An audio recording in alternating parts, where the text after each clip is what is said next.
옆 사람과 인사하겠습니다. 사랑합니다. 축복합니다.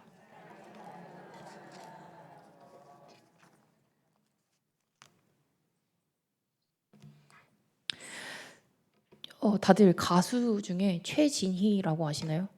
오, 전 몰랐습니다. 최진희라는 가수가 있는데 그 혹시 사랑아라는 노래 아세요? 사랑아라는 노래 아십니까? 모르십니까? 아니요. 최진희라는 가수의 노래래요. 잘 들어보세요. 좀 떨리네요. 그 쓰면 뱉고 달면 삼키는 사람인가요? 아세요? 모르세요? 됐어요. 그러면 왜냐면 제가 부른 이 소절이 중요하거든요. 자, 쓰면 뱉고 달면 삼키는. 네? 민가라고요? 맞습니다. 이 문장을 한 단어로 표현하면 감탄고토라고 말합니다. 이 감탄고토라는 말은 명나라의 왕동괴라는 사람이 이담이라는 책을 냈어요. 이 책을 조선시대에 다산 정약용이 우리말 속담을 여러 가지를 넣어서 보충하여 이담속찬이라는 책으로 만들었는데 그 책에 나오는 한자 성어입니다. 감탄고토. 처음에 노래를 부른 대로 달면 삼키고 쓰면 뱉는다라는 뜻입니다. 정약용은 이 속담을 사람의 마음은 자신의 이익에 약삭 빠르다는 것을 말한다라고 다시 설명했습니다. 말 그대로 자기에게 이로울 땐 받아들이고 불리하면 버린다는 뜻입니다. 오늘 본문에서는 이렇게 감탄고토와 같은 행동을 취하는 이스라엘의 모습을 확인할 수 있습니다. 그렇다면 이스라엘은 왜 이런 태도를 취하게 되었는지, 이에 반해 엘리야는 어떤 반응으로, 모습으로 나타나는지, 이 본문을 통해 우리는 어떤 신앙을 가져야 하는지에 대해서 알아보는 시간이 되길 소망합니다. 오늘 말씀 내용을 알기 위해서는 열왕기상 18장 1절부터 40절까지의 말씀을 봐야 합니다. 이 내용의 전체 절은 굉장히 양이 방대하기 때문에 분량이 많은 관계로 오늘 본문은 20절에서 24절까지만 봉독하였습니다. 많은 날에 걸친 가뭄이 끝나갈 무렵 하나님은 엘리야에게 아합 왕에게 가라 라고 말씀하셨습니다. 아합은 엘리야에게 이스라엘을 괴롭게 하는 자라고 말합니다. 그러자 엘리야가 바알의 이 아합이 말한 의도는 엘리야가 바알 신의 분노를 일으켜서 이 이스라엘 땅에 비가 내리지 않게 되었다. 그러니 엘리야 너 탓이다 라고 말하고 있는 것이었습니다. 하지만 엘리야는 이 아합의 말에 내가 이스라엘을 괴롭히는 게 아니라 너와 너의 아버지의 집이 괴롭게 했다. 하나님의 명령을 버리고 너희가 바알을 쫓았기 때문에 이렇게 된 것이다 라고 반박합니다. 엘리야는 이스라엘의 이 가뭄의 원인이 아합과 그의 아내 이세벨로 인한 것임을 이미 알고 있었습니다. 그들의 악행이 하나님의 분노를 샀고 하나님 외 다른 신을 믿는 이 우상 숭배의 심판이었음을 엘리야는 잘 알고 있었던 것입니다. 이후 엘리야와 아합 왕은 갈멜산에서 만납니다. 그 주위에는 이스라엘 백성들과 850명의 바알의 선지자, 아세라의 선지자가 가득했습니다. 바알은 날씨의 신으로서 폭풍우와 비, 번개, 풍요의 신이었습니다. 농경사회 문화에서 이 비와 풍요를 상징하는 바알은 이스라엘 백성들에겐 굉장히 매력적이었을 겁니다. 자신들을 가나안 땅으로 이끌어 줘서 지금의 현재를 있게 하신 하나님이 계시긴 하지만 농사에 관한 거는 조금 더 전문적인 그것만 다루고 있는 농사의 신, 풍요의 신인 바알을 섬기는 것이 더 좋다라고 생각했을 것입니다. 많은 이스라엘 백성들은 하나님이 진짜 자신들의 신인지 바알이 진짜 신인지 이 확신이 없어서 감탄고토한 태도를 취하며 머뭇대는 신앙을 자처했습니다. 하나님 한 분만 섬기는 건 뭔가 조금 부족한 것 같고, 그렇다고 바알만 섬기자고 보니 하나님한테 벌을 받을 것 같으니 한쪽 발은 바알 신에게, 한쪽 발은 하나님에게 걸치고 있었던 것입니다. 그런 이스라엘 백성을 향해 오늘 엘리야는 이렇게 말합니다. 21절의 말씀입니다. 너희가 어느 때까지 둘 사이에서 머뭇하려느냐? 여호와가 만일 하나님이면 그를 따르고 바알이 만일 하나님이면 그를 따를지니라. 엘리야와 바알 선지자들은 진정한 신을 가리기 위해 제단을 쌓고 기도를 드려서 제단에 불을 내려 받으면 그 응답을 통해 누가 진짜 신인지를 가리자라고 합니다. 먼저 시도한 것은 바알의 선지자들입니다. 엘리야는 그들에게 아침부터 저녁 소재를 드릴 때까지의 시간을 허용해 줬습니다. 바알의 선지자들은 아침부터 낮까지 소리를 치면서 바알을 불렀고 제단 주위를 뱅글뱅글 돌면서 난리를 쳤습니다. 하지만 아무런 일이 일어나지 않았습니다. 정오 때쯤 엘리야는 너희의 신은 묵상하고 있거나 잠깐 나갔거나 잠든 게 아니냐? 라고 노골적으로 그들을 조롱하였습니다. 그래서 바알의 선지자들은 더 크고 큰 소리로, 큰 행위로 바알을 부르고 자기 몸에 피를 흘려가면서까지 제사를 드립니다. 그럼에도 아무런 일이 일어나지 않습니다. 당연히 바알은 참된 신이 아니고 아무런 힘이 없는 허무한 우상이었기 때문입니다. 갈멜산은 바알 제단뿐 아니라 여호와의 제단이 동시에 함께 있는 곳이었습니다.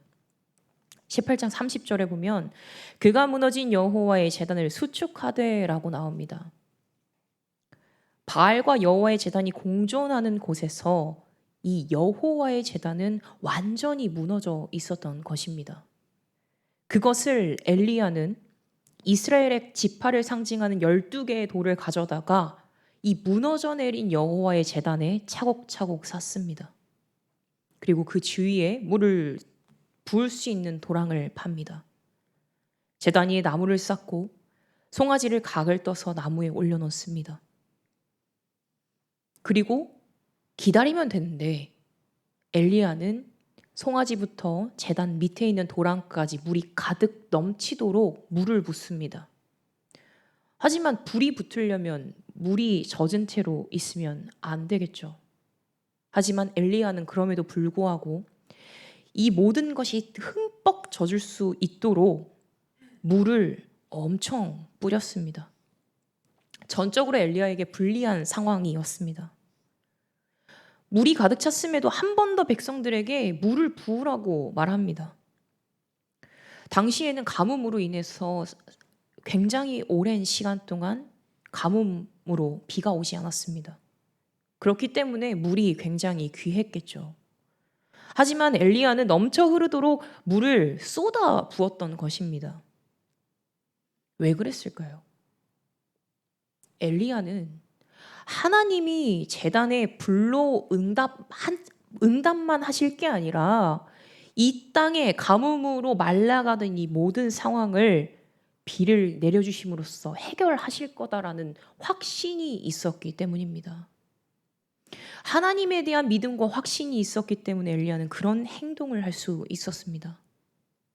모든 준비를 마친 엘리야는 제단 앞으로 나와 기도합니다. 그리고 그런 엘리야의 기도에 하나님께서는 제단에 불을 내리심으로써 완전하게 응답하셨습니다. 수많은 선지자들과 이스라엘 백성 앞에서 명명백백하게 하나님이 살아계시다라는 것을 나타내셨던 것입니다. 긴 시간 바알 선지자들의 부르짖음에도 그들의 신은 응답이 없지만 칼로 몸을 상하게 하고 온갖 춤을 추면서 뛰어다니고 큰 소리를 외쳐 바알을 불렀지만 응답하지 않았습니다. 하지만 엘리야가 하나님께 기도하였을 때 하나님께서는 불을 내리셔서 제단을 불사르시고 모든 이들에게 똑똑하게 보여주십니다. 하나님이 살아계심을. 수천 년이 지난 지금도 하나님은 살아계셔서 역사하고 계십니다. 우리의 삶 속에서, 우리가 모인 이 자리에서 하나님은 살아계셔 역사하고 계십니다. 이스라엘의 최악의 영적 암흑기에 하나님께서는 그의 선지자 엘리야를 불러 사용하셨습니다. 엘리야는 여호와의 선지자가 엘리야 자기 혼자만 남았다고 생각할 정도로 고독하고 아주 외로운 상황이었습니다. 끊임없이 자기를 죽이려고 하는 이 위협과 핍박 속에,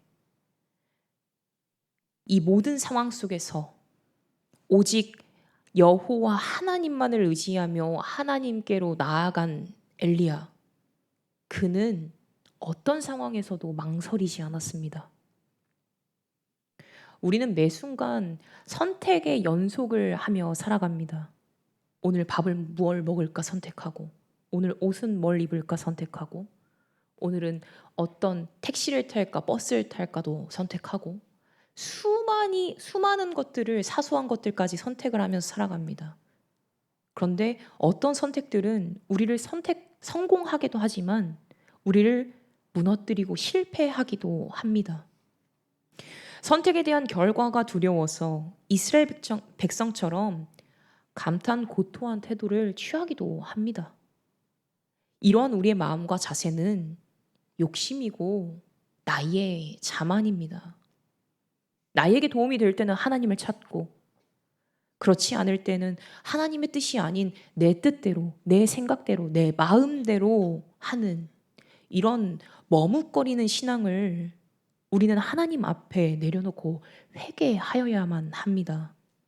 아주 사소한 것일지라도 이것인지 저것인지 결정하여 어떤 것이 더 우리에게 이로울지 선택하는 우리의 기준은 나의 기준이 아니라 온전히 하나님이 기뻐하시는 방향으로 가야 할 줄 믿습니다.